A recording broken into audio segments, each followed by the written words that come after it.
come spesso dico, faccio l'avvocato come un cantante e il cantante come l'avvocato. Magari qualcuno potrebbe dire: ma i clienti che vengono in studio e sanno che fai pure il cantante sono così propensi ad affidarti le pratiche?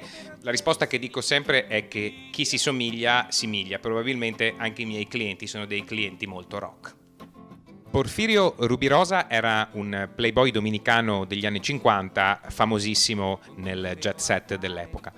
A me piaceva molto quella fascinazione così da società altolocata che io ho voluto associare nel mio personaggio invece a volte anche a dei racconti tremendamente triviali. Mi piaceva l'idea di mischiare l'alto e il basso, che è un po' il principio dell'understatement, cioè quello di sovvertire la normale scala di valori delle cose, e che è un po' quello che accade nelle mie canzoni.